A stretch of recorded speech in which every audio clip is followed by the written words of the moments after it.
Kalau antum sedang dibimbing oleh Allah menuju kedudukan yang tinggi, maka sadarlah teman-teman, saat yang bersamaan antum tidak akan sunyi dari rintangan-rintangan sekitaran.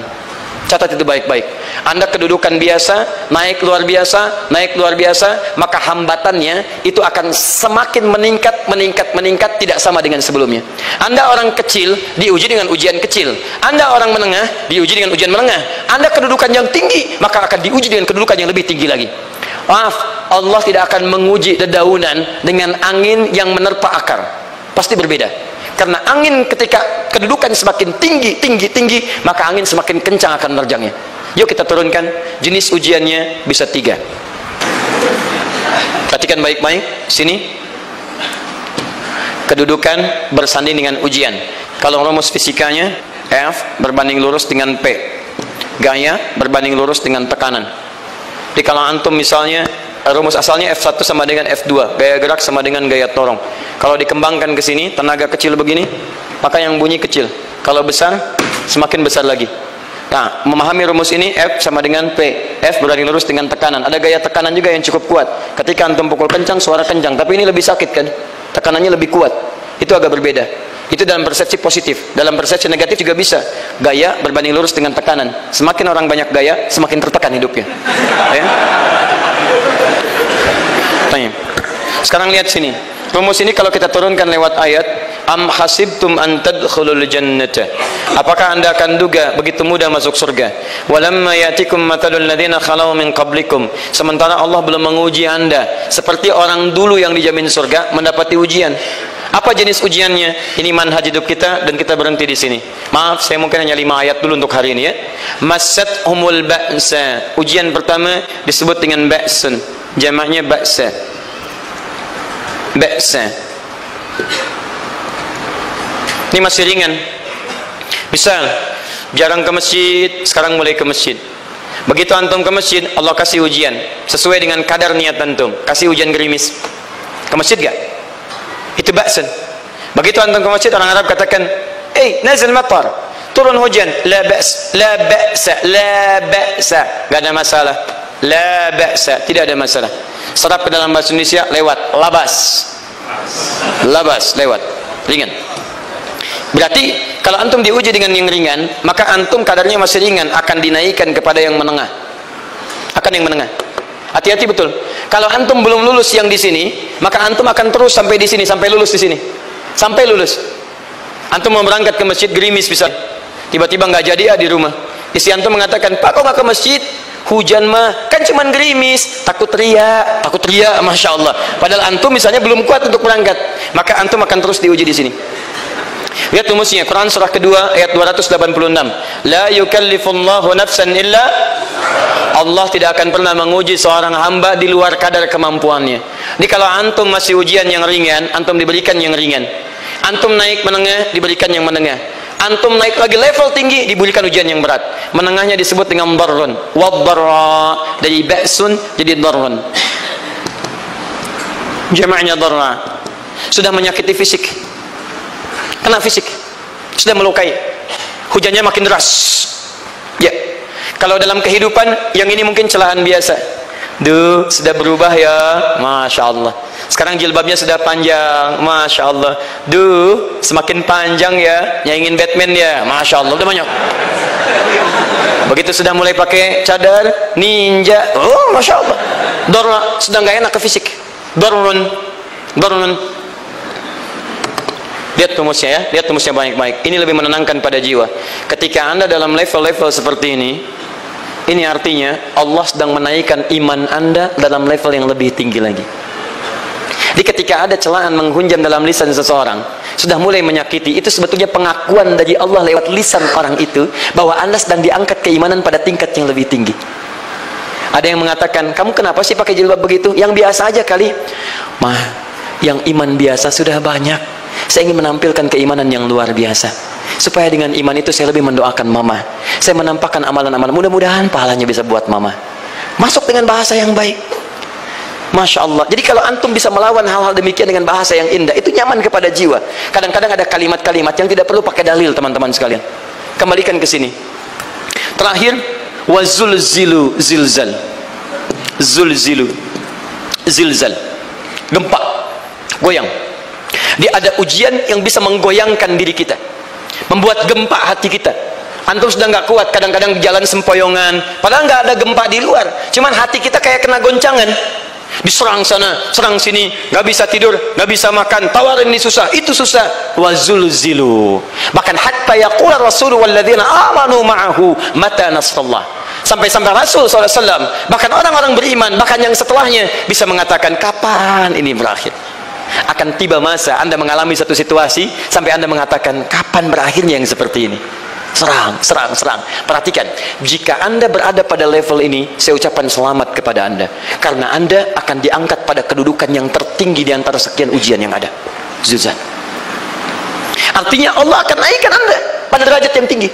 Karena hukum ujian tadi, la yukallifullahu nafsan illa wus'aha. Allah nggak akan menguji seorang hamba di luar batas kemampuannya.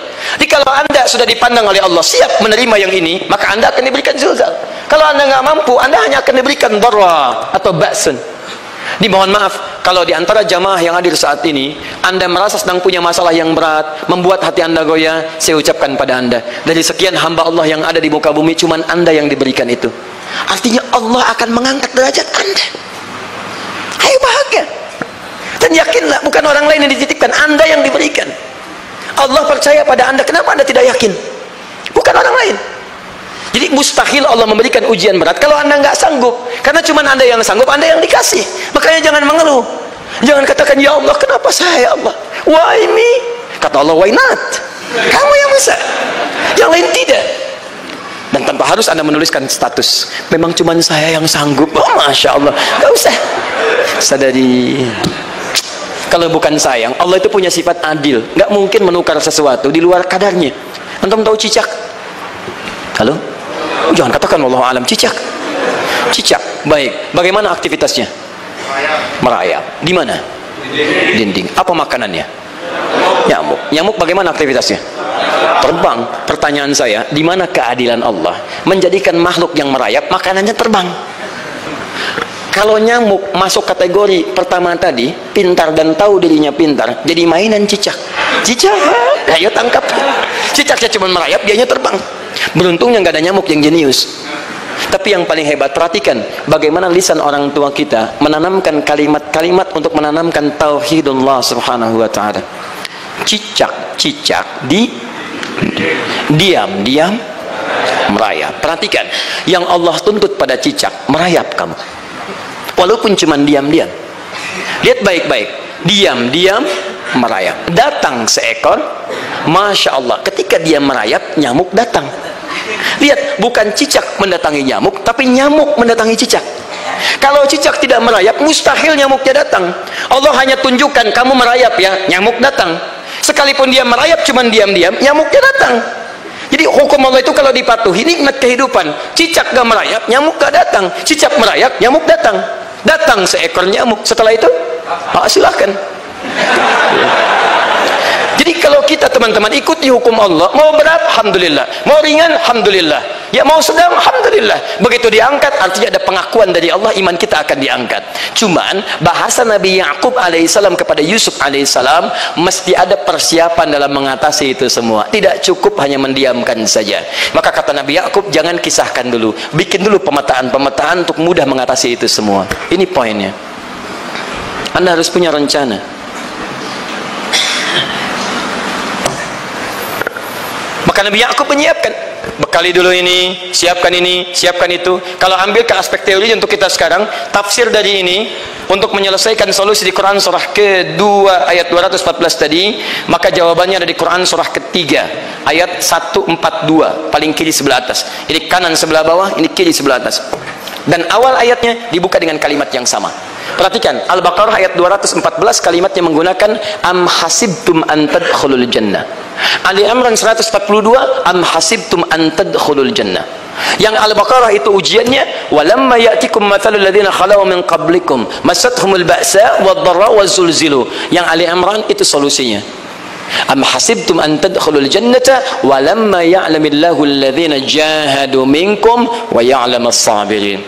Saya tutup sampai sini dulu. Teman-teman perhatikan, walamma, sedangkan Allah ya'lamillahu alladhina jahadu minkum, belum melihat kesungguhan Anda untuk mengatasi berbagai persoalan kehidupan itu.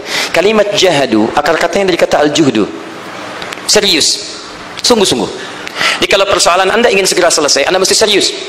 Hei yang sedang kuliah, kalau mau cepat selesai kuliahnya, serius belajarnya, pahami dengan baik. Kalau Anda nggak pernah serius, bagaimana bisa menyelesaikan pelajaran dengan baik?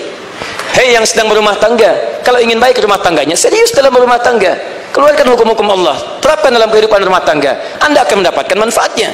Hei yang sedang berbisnis, serius dengan pekerjaan, karena hanya orang serius yang bisa menghasilkan kekayaan-kekayaan yang terbaik. Serius dalam ibadah, karena ibadah melahirkan keberkahan dengan kekayaan yang Anda dapatkan dari titipan Allah Subhanahu wa taala. Ayo serius. Al-juhdu dibagi 3 bagian. 1, serius dalam merencanakan, disebut ijtihad namanya. Bikin rencana.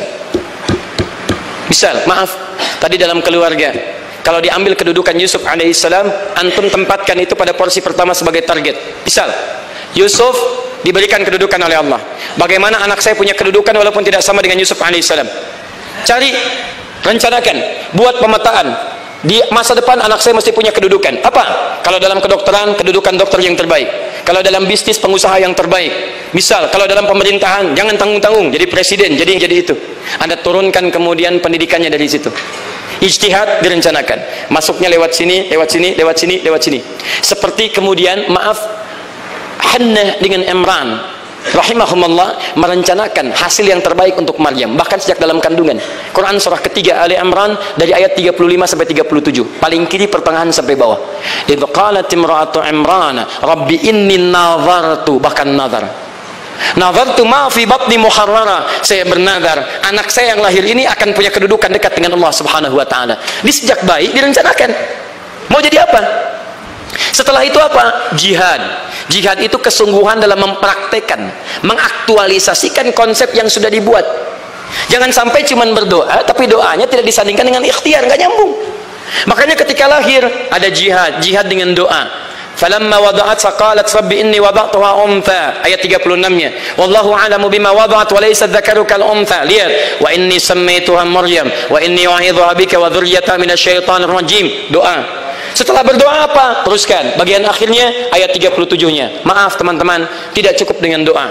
Karena Maryam masih dekat dengan Allah, punya kedudukan, dia mesti dirawat oleh orang yang paling saleh. Cari Nabi Zakaria, orang saleh. Mesti merawat. Tempatnya masih netral dari keburukan, bikin mihrab. Jadi tempat dibuatkan, orang soleh merawat, doa dipanjatkan, doa berbanding lurus dengan ikhtiar. Apa yang terjadi? Ayat 37-nya. Fataqabbalaha rabbuha biqabulin hasanin wa ambataha nabatan hasana. Maka Allah Subhanahu wa taala menerima usaha orang tua ini. Doanya diterima, ikhtiarnya diterima. Jadi kalau antum mengambil ayat tadi, diterapkan dalam kehidupan, rencanakan teman-teman sekalian. Anak mau sekolah di mana? Mau jadi apa? Turunkan ke bawahnya. Oh, dia mau jadi dokter, dokter yang hafal Quran, turunkan. Pendidikannya di sini, di sini, di sini, di sini sampai paling kecilnya. Siapa gurunya yang dekat dengan Allah? Sekolahnya yang menjauhkan dari hal-hal keburukan, sampai satpamnya soleh, securitynya soleh, koperasinya orang-orang soleh, gurunya orang-orang soleh. Hadirkan. Kalau ikhtiarnya sudah nyambung dengan doa, maka fataqabbalallah, qabbalallah. Taqabbalaha rabbuha. Diterima Maryam, antum diterima. Jadi kadang-kadang yang nggak nyambung nih begini, doanya nggak nyambung dengan ikhtiar, itu masalahnya. Ya Allah, mohon ya Rabb, jadikan anak saya rajin sholat, hafal Al-Quran, tapi ditempatkan di sekolah yang tidak pernah mengajarkan sholat, nggak nyambung. Ditempatkan di tempat yang tidak pernah mengajarkan Quran, tidak nyambung. Nggak ada kesamaan di situ. Maka Nabi Ya'qub alaihissalam memberikan gambaran kepada anaknya, nak, kamu akan punya kedudukan begini, hati-hati, setiap ada kedudukan akan ada rintangan, kamu harus punya rencana untuk merencanakan solusi-solusi terbaik untuk itu. Kemudian yang terakhir, ini yang paling hebat, mujahadah, perjuangan melawan emosi. Karena tidak sedikit tantangan itu, maaf, yang berat itu bukan menghadapi fisiknya, tapi menghadapi diri kita sendiri. Mau ke masjid, malas, itu yang susah dihadapi dibandingkan dengan hujan. Hujan ada payung, malas mau pakai apa? Maaf, menurun, semangat turun, malas datang, kecewa datang, pesimis datang, lawan, namanya mujahadah. Gabungkan ketiganya, isi dengan sabar. Wa ya'lamas sabirin.